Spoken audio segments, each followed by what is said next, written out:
Hello guys, and welcome to MX5 World Sim Series 2024 season. Final round is here, the moment we all been waiting for. 45 minutes race, so it's a little bit longer than usually, but I kinda like it. It's more like a marathon rather than a sprint.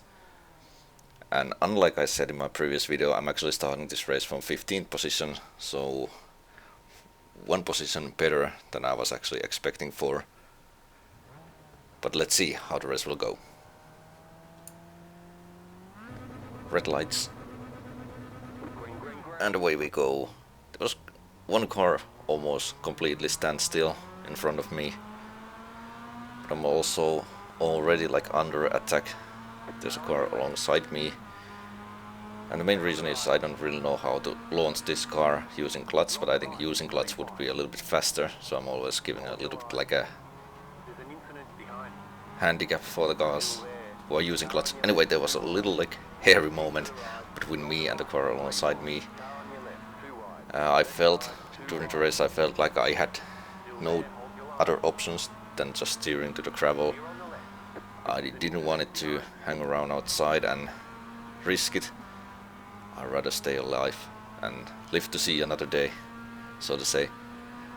But of course, after the race I did take a look at the replay, and I realized that the very last moment that car actually moved a little bit more inside, leaving me space. But of course, during the heat of the moment I wasn't really able to see that. So maybe I lost the position there, who cares. Like I said, 45 minutes race, so everything is still open. You possibly can't win the race in the first corner. That is like very obvious thing to say, but that's just how it goes. Anyway, we are already reaching the end of the lap 1, and before the race I was thinking to myself, if I can finish this race in the same position where I start from, I will be completely happy about it. Like, this is very competitive league and all the drivers around me are very fast, so it's not easy day. It's not easy to drive like 45 minutes race under constant pressure, because one mistake can ruin it all. Or not ruin it all, but it can cost you many positions. Anyway, I skipped a lap. This is now lap 3, and there's gonna be a little moment. There was a battle in front. These cars, they were having contact, and unfortunately I had to almost stop completely there to avoid contact. So I think I lost a position there. It's a Per Sandberg in front of me, who is a very fast driver, so I knew if I can keep up with him the rest of the race, it would be a good result for me. But let's see. And like I said, it's a long race, so I had to skip multiple laps, so this is already like the end of lap 6. And this train of 5 cars were starting to form up little by little. Per Sandberg managed to overtake Matthew Camus who is now in front of me, and I was catching Matthew. And I was just hoping that I will keep up with this train and see what the race will bring. Behind me, Robert Bruno and Joel Singleton, about 3 seconds behind me, so no immediate danger from there as well, so things were looking quite fine at this point.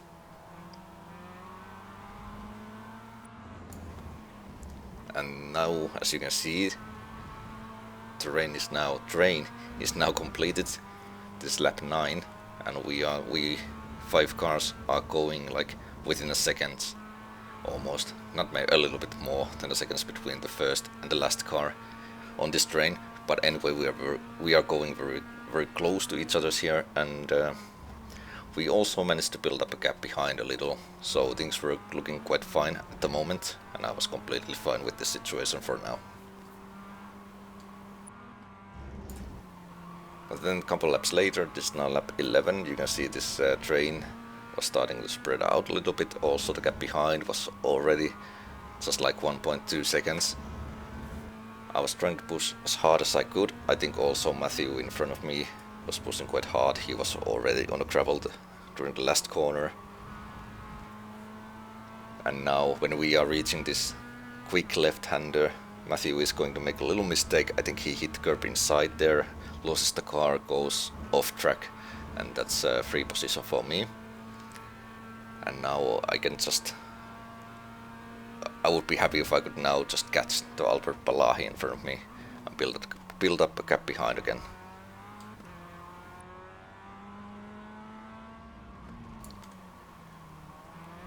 But things didn't go as I was planning, so actually Joel Singleton managed to catch me, so only half seconds to him. Also, positions in front were chasing, so it's now Miles Owens in front of me, but that's not something I need to worry about now. I need to worry about Joel Singleton behind me.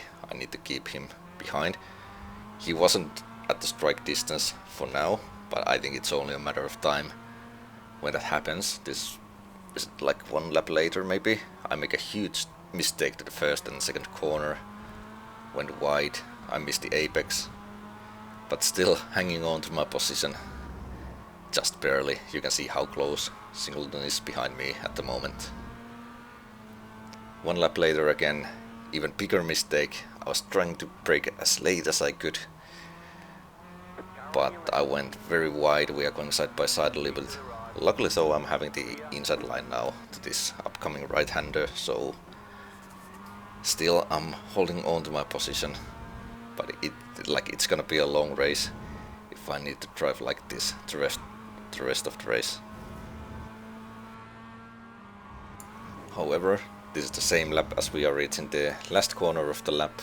I think the racing gods were on my side this time, so you can see Singleton just made a plain mistake behind me.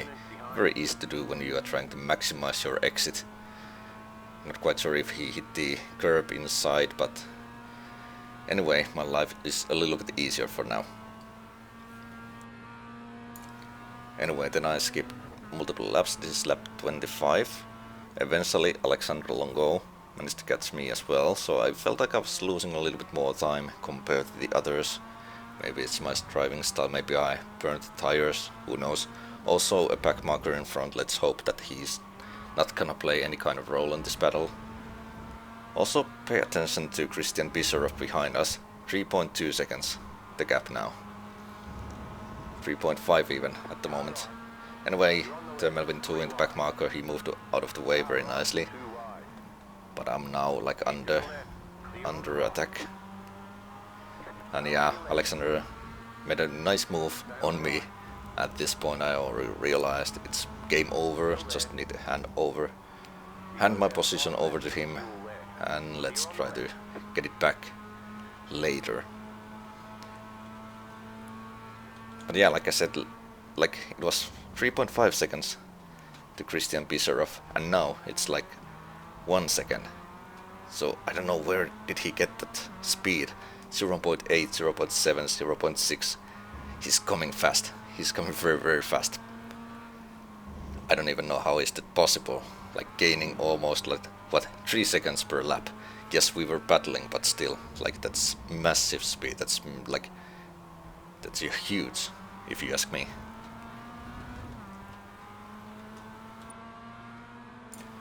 And yeah, not long after, Christian Bisserov is going to make a move on me, but that can pretty much be explained by my poor driving.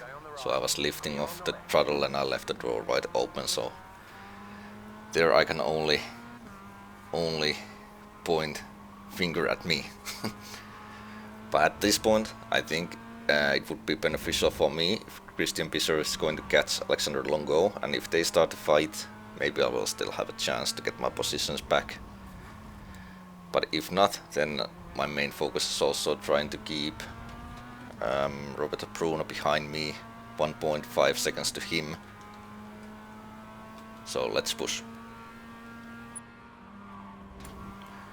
Okay, in lap 27 we are soon about to start the last lap of the race. Christian Bisserov managed to overtake Alexander Longo, but he makes a mistake to the last corner as well. Same kind of mistake that Joel Singleton did, so like I said, very easy to spin a car around on the corner when you are really trying to go fast, get a fast exit. So yeah, we get one position back. Now if I can only catch the Alexander Longo during this last lap, I still might have a chance to get that position back as well. So really need to push and nail all the corners during the last lap. So yeah, I was trying to push, but it wasn't enough. I got very close to Alexander Longo.